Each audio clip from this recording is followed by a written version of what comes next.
Au peuple haïtien, je le dis une dernière fois, vous n'êtes pas seul. Votre dignité n'est pas négociable. Votre avenir n'est pas à vendre. Votre voix compte. Rêve panafricain, ce n'est pas qu'une chaîne. C'est une communauté consciente. Deviens membre aujourd'hui et marche avec nous. Clique sur rejoindre. Barbecue, écoute-moi, assez. Je ne te parle pas comme à un ennemi. Je te parle au nom d'un peuple qui n'en peut plus. Assez. Assez de la peur qui étouffe les quartiers. Assez des armes qui parlent plus fort que la vie. Assez de ce mensonge répété. Je fais ça pour Haïti. On ne fait pas ça pour Haïti. On ne fait pas ça contre des mères, contre des enfants, contre des vieillards. On ne fait pas ça contre son propre peuple. Tu dis combattre l'injustice, mais l'injustice que tu dénonces, tu la reproduis chaque jour. Tu dis défendre les oubliés, mais tu les enfermes dans la peur.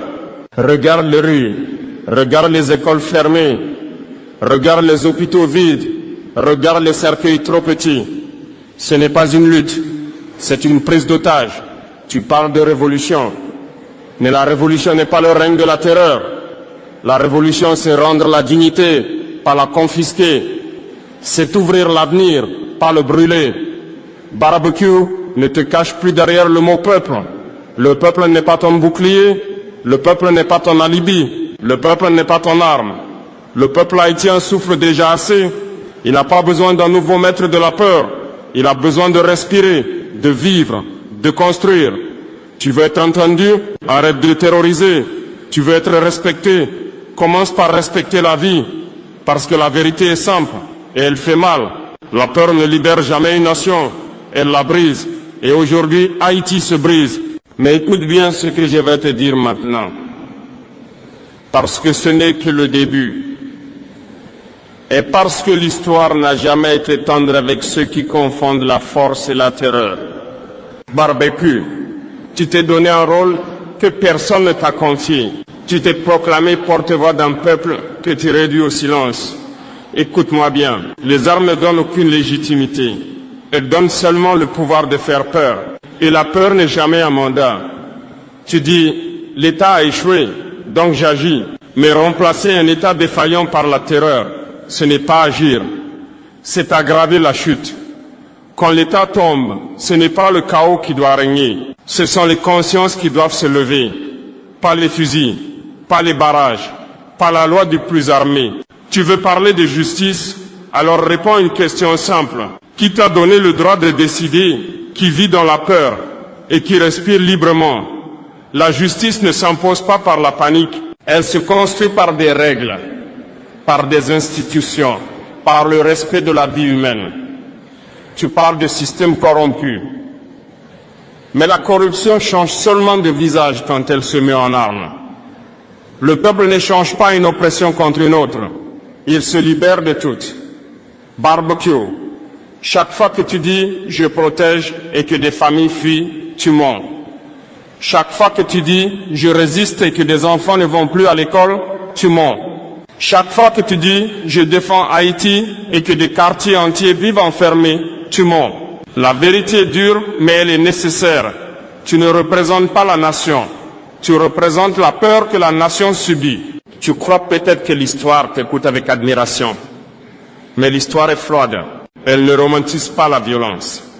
Elle classe, et elle classe toujours du même côté, ceux qui ont cru que la force faisait la loi et que le peuple devait se taire pour survivre. Barbecue, le peuple haïtien n'a pas besoin d'un chef de guerre. Il a besoin de paix, de routes ouvertes, d'écoles debout, d'hôpitaux accessibles. Et chaque jour où la peur règne, ce futur recule. Tu veux parler d'honneur. Alors comprends ceci. L'honneur commence le jour où l'on renonce à terroriser les innocents, même si cela signifie perdre du pouvoir. Parce que le vrai courage, ce n'est pas de tenir une arme. C'est de relancer à la terreur quand elle te sert. Ce que je dis ici n'est pas une menace. Ce n'est pas un défi armé, c'est un jugement moral. Et maintenant, dans la prochaine partie, je vais te dire ce que l'histoire fait toujours à ceux qui refusent d'entendre ce jugement. Barbecue, tu crois peut-être que le bruit des armes couvre la voix de l'histoire. Tu te trompes. L'histoire attend toujours. Elle laisse les hommes parler. Elle laisse la peur régner. Puis elle écrit sans émotion, sans excuse. Regarde en arrière. Tous ceux qui ont dit « je fais ça pour le peuple » pendant que le peuple pleurait, ont fini au même endroit dans la mémoire collective. Pas comme des sauveurs, pas comme des libérateurs, mais comme des avertissements. Tu veux entrer dans l'histoire. Alors sache ceci, on n'entre pas dans l'histoire par la terreur, on y entre par le courage moral. La peur donne l'illusion de la puissance, mais c'est une puissance courte, fragile, instable. Elle s'effondre toujours, parce qu'un peuple peut être terrorisé un temps, mais il n'oublie jamais. Il n'oublie pas les nuits sans sommeil, il n'oublie pas les enfants couchés par terre pour éviter les balles. Il n'oublie pas les mères qui prient au lieu de dormir. Il n'oublie pas les quartiers transformés en prison. Barbecue, tu n'es pas jugé aujourd'hui par tes discours. Tu es jugé par les conséquences de tes actes. Tu dis vouloir la dignité, mais la dignité ne naît jamais dans la peur. Elle naît dans la sécurité, dans la confiance, dans la paix. Chaque jour où tu choisis la terreur, tu choisis contre l'avenir d'Haïti. Même si tu refuses de l'admettre, tu crois peut-être que le monde te regarde avec fascination.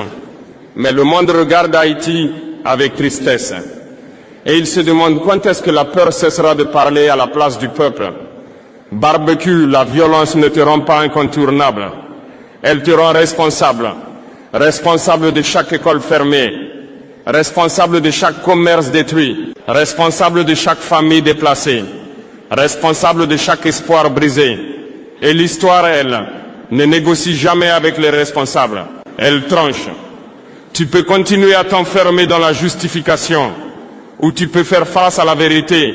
La force armée peut imposer le silence, mais elle ne gagne jamais la légitimité.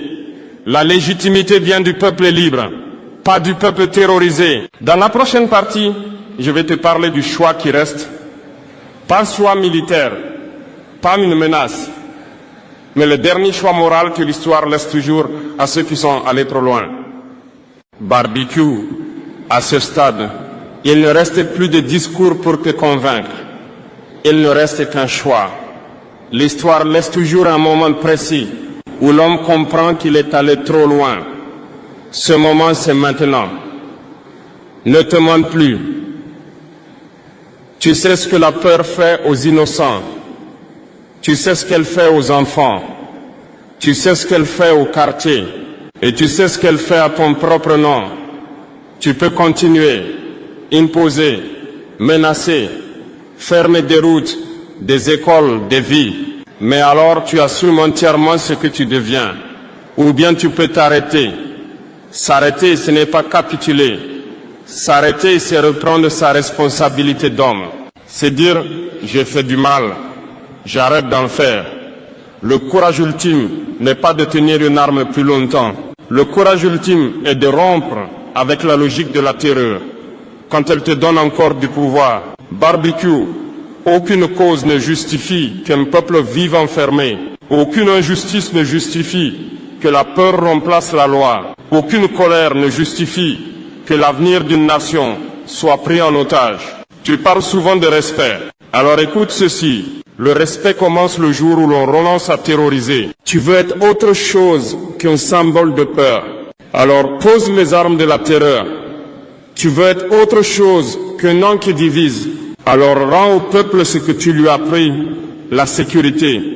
Ce n'est pas un ordre, c'est la dernière frontière morale. Parce qu'après ce point, il n'y a plus d'excuses, plus de discours, plus de récits héroïques.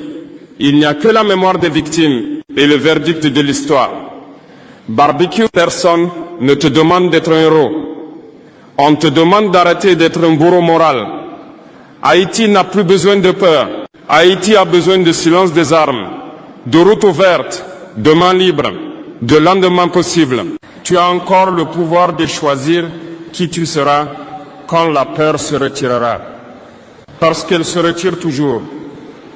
Dans la prochaine et dernière partie, je parlerai au peuple haïtien. Je dirai ce que la nation mérite et ce que personne n'a le droit de lui voler. Peuple haïtien, ce que vous vivez n'est pas votre faute. La peur qu'on vous impose n'est pas votre destinée. Et le silence qu'on vous arrache n'est pas votre consentement. On vous a trop longtemps expliqué que vous deviez choisir entre le chaos et la terreur. C'est un mensonge.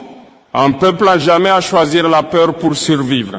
Il a le droit de vivre debout, de circuler librement, d'élever ses enfants sans trembler.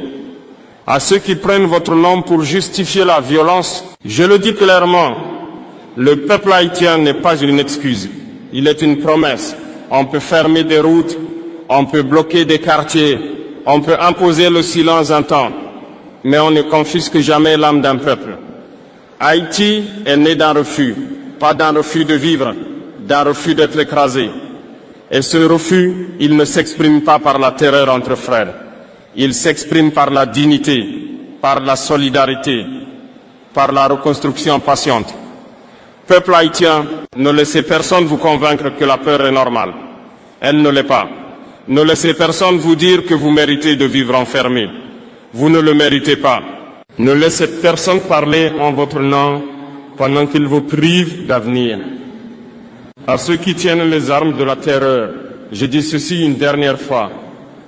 Assez de terroriser le peuple au nom d'Haïti. Et à vous, peuple haïtien, je dis ceci avec respect et vérité. Vous êtes plus grands que ceux qui vous font peur. Vous êtes plus forts que la violence qui vous entoure. Vous êtes plus durables que tous les règnes de la terreur. La peur passera. Les armes se tairont. Les noms qui ont fait trembler s'effaceront. Mais le peuple, lui, restera. Haïti restera. Debout, vivante, indestructible, barbecue et vous tous qui écoutez.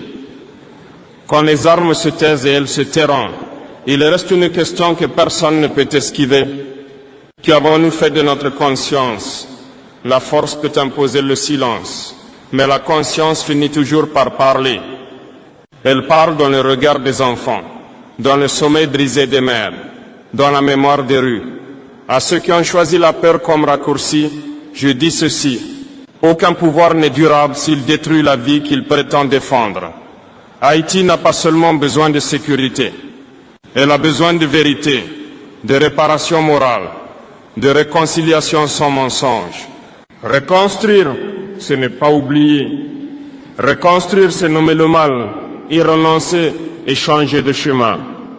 Le courage que réclame ce moment n'est pas spectaculaire. Il est silencieux. Il consiste à arrêter, à restituer, à ouvrir. Ouvrir les routes, ouvrir les écoles, ouvrir les hôpitaux, ouvrir les cœurs. Haïti a déjà payé trop cher. Elle n'a plus rien à prouver par la souffrance. Elle a tout à gagner par la paix organisée, par l'ordre juste, par la loi qui protège. À ceux qui tiennent encore la peur entre leurs mains, le moment de la grandeur n'est pas derrière vous. Il est devant si vous choisissez d'être des hommes responsables et non des symboles de terreur.